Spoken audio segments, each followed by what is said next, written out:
Good last Count Corla. Before I begin, I want to thank our admin assistant, Breen O'Donnell, for all his work in putting this motion together here today.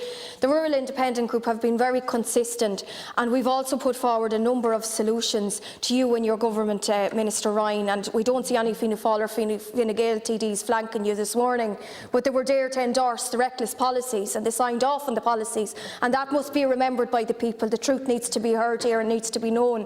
But I'd like to begin by saying that in recent reports here, reports from last week, we see ESB profits have reached 390 million in the first 6 months of this year.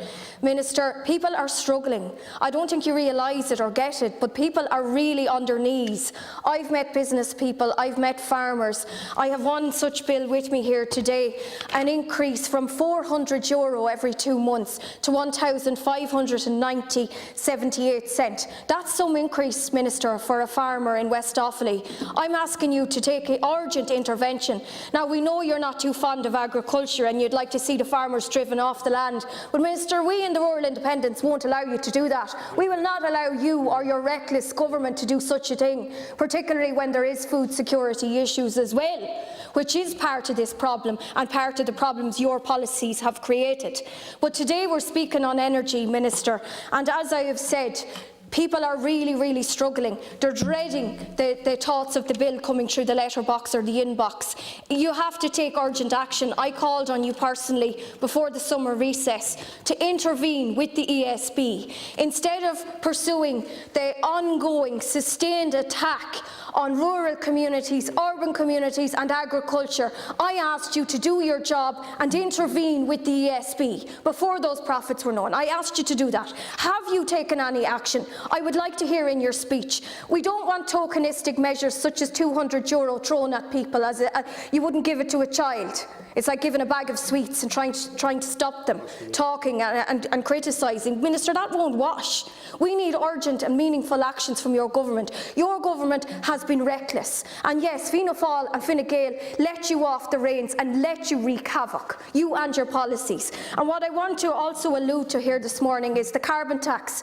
The Rural Independent Group were the only group that was strongly opposed to the carbon tax. Again, we're calling for that to be scrapped immediately, because people are trying to decide whether to spend money on food or on fuel. That's the reality, Minister. That's the harsh reality that you need to understand. You need to know the facts.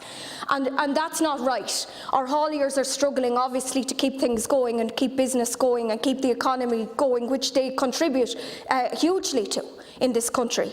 The issues we're dealing with, of course, are not just timely, but they are of the most urgency, Minister, and I'll say that again.